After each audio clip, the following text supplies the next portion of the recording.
তাবলিগ জামায়াত ধর্মপ্রচারকদের সমাজ, যা আরব বিশ্বে আহবাব, বাংলা, বন্ধুবন নামে পরিচিত। একটি ইসলাম ধর্মভিত্তিক সংগঠন ও ধর্মপ্রচার আন্দোলন, যার মূল লক্ষ্য হচ্ছে মানুষকে আল্লাহর পথে ডাকা এবং যা মুসলিমদেরকে ও নিজ সদস্যদেরকে সেভাবে ধর্মচর্চায় ফিরিয়ে আনতে কাজ করে যেভাবে ইসলামের নবী মুহাম্মদের জীবদ্দশায় তা চর্চা করা হতো।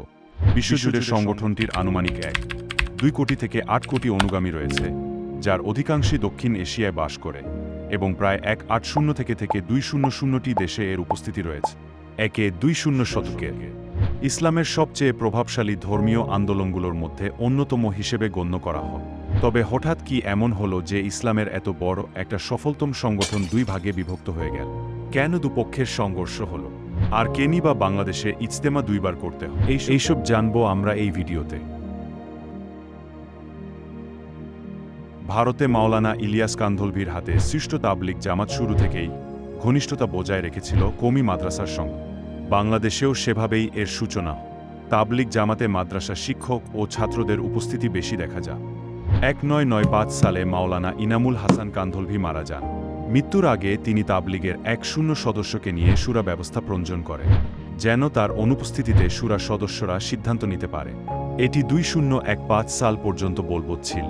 2015 সালে তাবলিগ জামাতের প্রতিষ্ঠাতা মুহাম্মদ ইলিয়াস কান্ধলভির প্রপৌত্র মাওলানা সাদ কান্ধলভিকে তাবলিগ জামাতের বিশ্ব আমির করা হয়। 2017 সালে মাওলানা সাদ কান্ধলভির কয়েকটি বিবৃতি দেওবন্দ মাদ্রাসার অনুসারীদের বিরুদ্ধে যা দেওবন্দ মাদ্রাসা, যা তাবলিগ জামাতের মতাদর্শগত ভিত্তি হিসেবে পরিচিত। মাওলানা দেওবন্দের মুফতি ও আলেমরা তার বক্তব্য ও কর্মকাণ্ডকে ইসলাম বিরোধী বলে ঘোষণা করে। মাওলানা সাদ দাবি করেন, তাবলিগের পদ্ধতি ইসলামের মূল পদ্ধতি এবং এটি নবী মুহাম্মদ শাহ এর অনুসরণীয় পথ। অনেক আলেম তার বক্তব্যকে অতিরঞ্জিত এবং ইসলামের মূল আকিদার সঙ্গে সামঞ্জস্যপূর্ণ নয় বলে মনে করে। দক্ষিণ আফ্রিকার মুফতি ইব্রাহিম দেসাই এই বিষয়ে আস্কিমাম ওয়েবসাইটে ফতোয়া দেন। এতে মাওলানা সাদের নেতৃত্ব নিয়ে প্রশ্ন তোলা হয়। মাওলানা সাদের বিরোধিতা শুধু ভারতে সীমাবদ্ধ ছিল না। বাংলাদেশ, পাকিস্তান সহ বিভিন্ন দেশে তাবলিগ জামাতের সদস্যদের মধ্যে এই বিরোধ ছড়িয়ে পড়ে। 2018 সালে বাংলাদেশের টঙ্গীর বিশ্ব ইজতেমার সময় এই বিরোধ তীব্র রূপ নেয়, যা দুই গ্রুপের সংঘর্ষে রূপান্তরিত হয়। 2018 সালে তাবলিগ জামাতের মধ্যে দুই পক্ষের সৃষ্টি হয়। তাবলিগ জামাতের বিভক্তি মূলত নেতৃত্ব ও মতাদর্শগত মতপার্থক্যের কারণে ঘটেছে। এই বিভক্তির কেন্দ্রবিন্দু ছিল ভারতের দারুল উলুম দেওবন্দ এবং তাবলিগ জামাতের মূল কেন্দ্র মারকাজ ছিল ভারতের দিল্লির নিজামুদ্দিন।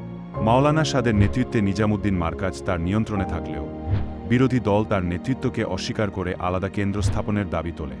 মাওলানা সাদ কান্ধলভিকে নিয়ে এই দ্বন্দ্বে পৃথক হয়ে পড়েন তাবলিগের অনুসারীরা। মাওলানা সাদের বিরুদ্ধে পৃথক ফতোয়া দিয়ে বৈশ্বিকভাবে দারুল উলুম দেওবন্দের নীতি অনুসরণ করা হয় কওমি ও দেওবন্দি মাদ্রাসাগুলো। এই দ্বন্দ্বের রেশ এসে পড়ে বাংলাদেশে। দেওবন্দ মাদ্রাসার অনুসরণে বাংলাদেশের কওমি মাদ্রাসার অনুসারীরাও মাওলানা সাদের বিপক্ষে অবস্থান নেন। তারা মাওলানা সাদকে বাংলাদেশে অবাঞ্ছিত ঘোষণা করে। পরবর্তীতে 2019 সাল থেকে বাংলাদেশে দুই ভাগে বিভক্ত তাবলিগের অনুসারীরা দুই পর্বে ইজতেমার আয়োজন করে আসছে। তাবলিগ জামাতের বিভক্তি মুসলিম উম্মাহর জন্য একটি দুঃখজনক ঘটনা। এটি শুধুমাত্র নেতৃত্বের মতপার্থক্য নয়, বরং ইসলামের দাওয়াতি কাজে ঐক্যের অভাবকেও তুলে ধরেছে।